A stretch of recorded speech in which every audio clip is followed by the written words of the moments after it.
بیٹھتے آتے جاتے استغفر اللہ ربی استغفر اللہ الذی لا الہ الا ہو الحی القیوم واتوب الیہ استغفر اللہ ربی من کل ذنب واتوب الیہ.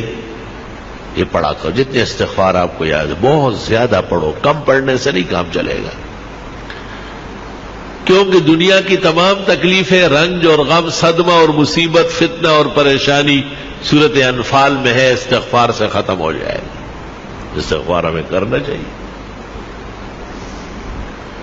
پیرانی پیر شیخ عبد القادر جیلانی نے ایک موقع پر لکھا ہے کہ جن کو استغفار کا پتہ ہے اور پھر وہ پریشان ہوتا ہے، فرمایا بہت بڑا کذاب اور جھوٹا ہے. یہ تو خدا کا فیصلہ ہے کہ آپ استغفار کریں، میں پریشانیاں دور کروں. اب یہ کہ ہمیں محبت چاہیے، آرام چاہیے، عزت چاہیے، حلال دولت چاہیے، وقار چاہیے، حفاظت چاہیے، خدا تیری نصرت چاہیے، بندوں کے ہر شر فساد سے بچت چاہیے. اس کا ذکر اللہ نے سورۃ نوح میں کیا ہے 29ویں پارے میں کہ یہ بھی استغفار سے ہو. لے سارا کام استغفار سے ہوگا. علماء نے اس طرح ایک مثال دی کہ اگر فرید گنج شکر، ان کے شیخ قطب الدین بختیار کاکی، ان کے شیخ معین الدین چشتی اور ان کے شیخ عثمان ہارونی اور ان سے بھی بڑے شیخ عبد القادر جیلانی اور سید علی حجویری داتا گنج بخش اور حسن بصری اور علی مرتضی اور چاروں مقرب ملائک، ان سے بھی آپ وظیفہ مانگے. استغفار سے بڑھ کر کوئی وظیفہ نہیں دے. سب کا اتفاق استغفار پر ہوا. استغفر اللہ ربی من کل ذنب واتوب الیہ استغفر اللہ الذی لا الہ الا هو الحی القیوم واتوب الیہ. اب ایک آدمی استغفار کر رہا ہے اور وہ فائدہ محسوس نہیں کرتا تو قرآن تو سچا ہے، ہمارا ایمان ہے، اس میں کوئی کمی ہے نا.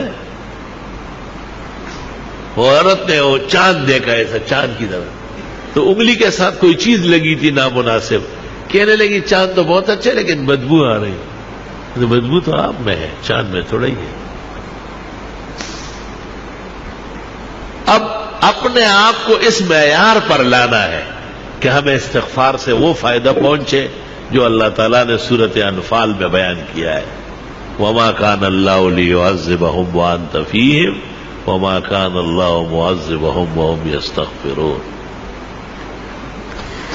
ایک ایسی نیکی اور ایسا عمل جو نبی کے برابر ہو یا نبی جیسی رحمتیں مل جائے، قرآن کی اس آیت میں ہے جو میں نے پڑھی کہ وہ استغفار کا عمل.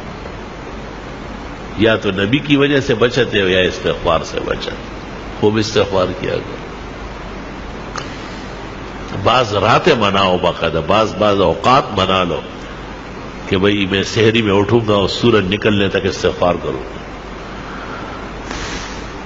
اور میں جمعے کی نماز کے لیے 2 گھنٹے پہلے آؤں گا، سورۃ کاف پڑھوں گا، 100 مرتبہ درود ابراہیمی پڑھوں گا، بس پھر جمعے تک استغفار کروں گا. جمعے میں اتنا ٹائم نہیں ہے، چلو عصر سے مغرب صحیح ہے، مغرب سے عشاء تک کچھ تو ادھر کنڈے زویا سوخو بویا، کچھ تو کرے آپ، اپنے آپ کو ذرا قیمتی بنائے.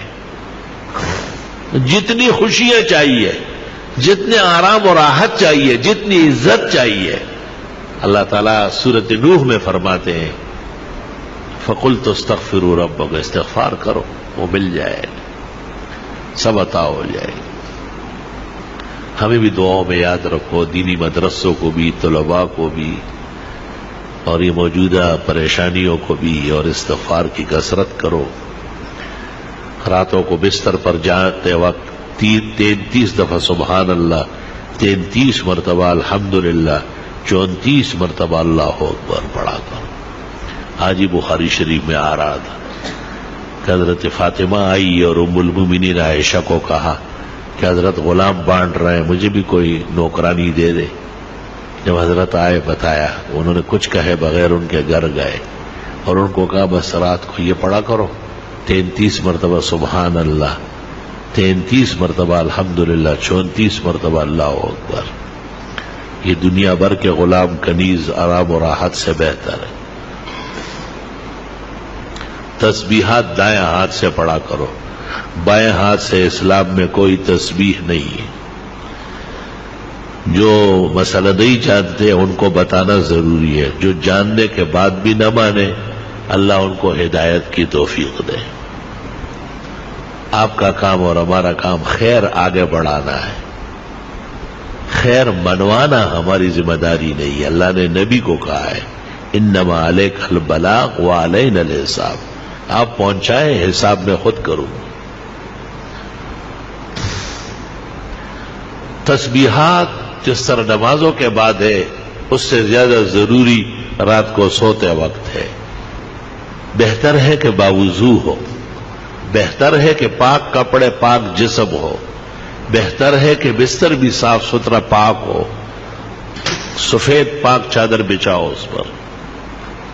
بستر پر آنے کے بعد اگر کوئی حرج نہیں ہے، گرانی نہیں ہے، تو سورۃ الف لام میم سجدہ ایک بار اور سورۃ ملک ایک بار ہر رات کو پڑھنا سنت طریقہ ہے. قیامت کے دن شفاعت آسانی سے نصیب ہو جائے گی.